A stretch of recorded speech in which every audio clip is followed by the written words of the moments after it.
श्लोक दूसरा, अध्याय 14। इदं ज्ञानमुपाश्रित्य मम साधर्म्यमागताः सर्गेऽपि नोपजायन्ते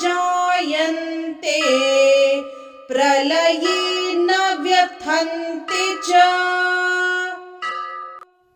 इस श्लोक के संदर्भ में एक दोहा प्रस्तुत है।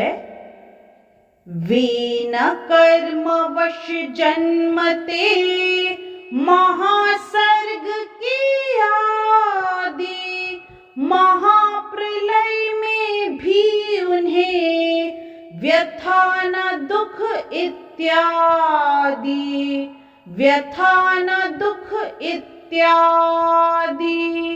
प्रकृति व प्राकृत गुणों से होते पूर्ण विरक्त जन्म मरण दुख से अतः वे हो जाते मुक्त।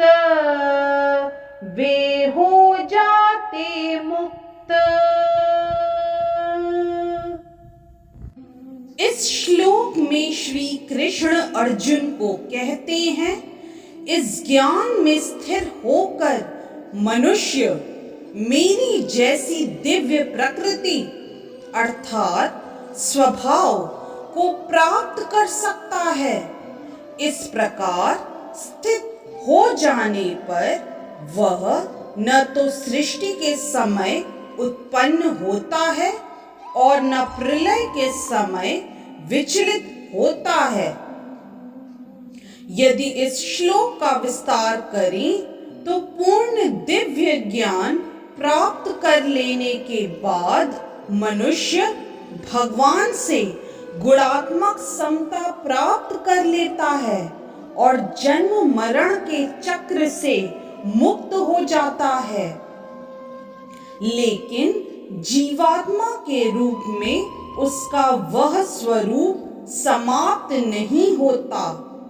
वैदिक ग्रंथों से ज्ञात होता है कि जो मुक्त आत्माएं वैकुंठ जगत में पहुंच चुकी हैं, वे निरंतर परमेश्वर के चरण कमलों के दर्शन करती हुई उनकी दिव्य प्रेमा भक्ति में लगी रहती है। अतएव मुक्ति के बाद भी भक्तों का अपना निजी स्वरूप नहीं समाप्त होता। सामान्यतया इस संसार में हम जो भी ज्ञान प्राप्त करते हैं वह प्रकृति के 3 गुणों द्वारा दूषित रहता है।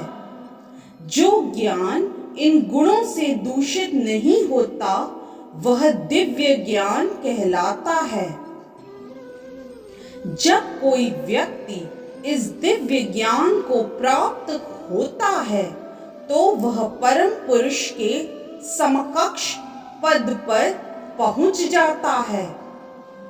जिन लोगों को चिन्मय आकाश का ज्ञान नहीं है वे मानते हैं कि भौतिक स्वरूप के कार्यकलापों से मुक्त होने पर यह आध्यात्मिक पहचान बिना किसी विविधता के निराकार हो जाती है। लेकिन जिस प्रकार इस संसार में विविधता है उसी प्रकार आध्यात्मिक जगत में भी है। जो लोग इससे परिचित नहीं हैं वे सोचते हैं कि आध्यात्मिक जगत इस भौतिक जगत की विविधता से उल्टा है।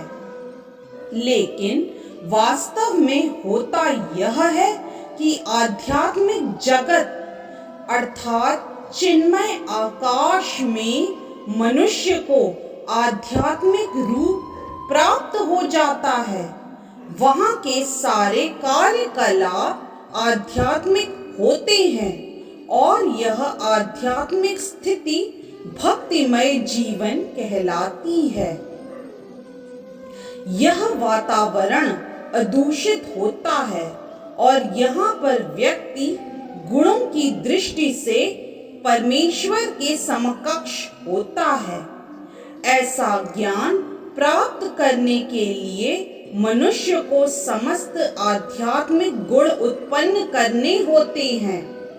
जो इस प्रकार से आध्यात्मिक गुण उत्पन्न कर लेता है वह भौतिक जगत के सृजन या उसके विनाश से प्रभावित नहीं होता। इस तरह से श्लोक 2 अध्याय 14 की व्याख्या यहीं संपन्न होती है। हरे कृष्ण। यदि आज का वीडियो आपको पसंद आया तो कृपया लाइक, सब्सक्राइब, कमेंट और शेयर करना न भूलें। चैनल का नाम है मिस्टिक फेथ।